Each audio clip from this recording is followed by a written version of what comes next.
লাচিত বৰফুকনৰ হেংদাং। লাচিত বৰফুকনৰ হেংদাংখন আছিল কিনিব। দুটা চোৰ আৰু এখন হেংদাং। হেংদাঙৰ কথা লাচিত বৰফুকন যিয়ে মোগলক পৰাস্ত কৰিছিল। এই হেংদাংখন আমাৰ ওচৰত আছে, লাগিব নেকি আপোনাক? ৰাখি থওক, অসমীয়াৰ অস্তিত্ব এখন। এয়া হৈছে নাটকখনৰ কেইটামান দৃশ্য। মোৰ লগত এটা বস্তু আছিল, কিনিব নেকি? লাচিত বৰফুকনৰ হেংদাংখন আছিল, কিনিব। হিমাংশু প্ৰসাদ দাসৰ নাটক হেংদাং ফৰ চেল। এই নাটকখন প্ৰদৰ্শিত হোৱাৰ কথা আছিল ৰবীন্দ্ৰ ভৱনত, কিন্তু তেওঁলোকে হঠাৎ পাণ্ডুলিপি বিচাৰিলে আৰু পাণ্ডুলিপি পোৱাৰ 24 ঘণ্টাৰ পিছত তেওঁলোকে নাটকখন বাতিল কৰিলে ৰবীন্দ্ৰ ভৱনৰ পৰা।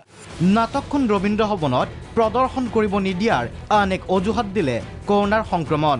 ঠিক আছে বাৰু, আপোনালোকে যদি 7 তাৰিখে কৰে তেতিয়াহ'লে আমি পিছুৱাই যাওঁ, আমাক এটা ডেট দিয়ক। আমি যেতিয়া পিছুৱাই যাম বুলি ক'লে তাৰপিছত ক'ব আৰম্ভ কৰিলে ক'ভিড প্ৰট'কলৰ কথা। তাৰ পাছত সঁচা কথা ক'লে ৰবীন্দ্ৰ ভৱনৰ বিভাগীয় বিষয়াই। এটা সময় তেওঁলোকে ৰবীন্দ্ৰ ভৱনত চব অনুষ্ঠানে বন্ধ ৰাখিব বুলি ক'লে। তাৰপিছত মই ক'লোঁ ঠিক আছে, বন্ধ ৰাখক এটা সময়, তাৰপিছততো খুলিব, তাৰপিছত দিয়ক। যেতিয়া মই ইয়াৰ পিছত তাৰপিছত তেওঁলোকে ক'বলৈ আচলতে তেখেতৰ মুখৰ পৰা ওলাল যে নাটকৰ পাণ্ডুলিপিখনক লৈ তেওঁলোকৰ সমস্যা আছে। হয়, নাটকখনলৈ ভয় চৰকাৰৰ। নাটকখনৰ কেইটামান অংশই আচুৰি যাব চৰকাৰক, যাৰ বাবে প্ৰদৰ্শনত বাধা দিছে চৰকাৰে। আৰু এই চৰকাৰখনেই কয় বাক স্বাধীনতাৰ কথা।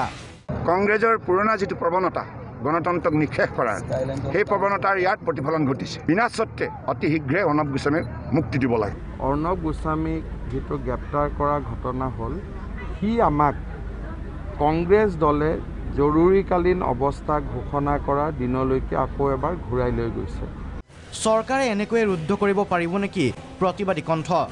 এতিয়া নাটকখন নহ'ব নেকি প্ৰদৰ্শন? কুমাৰ ভাস্কৰ নাট্য মন্দিৰত আমি সেই একেখন নাটকেই কৰিম।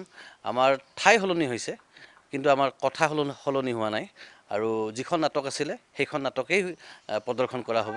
টাইমবিলাকো একে, 2টা বজাত, 3টা 45-ত, 5:30-ত, 7টাত।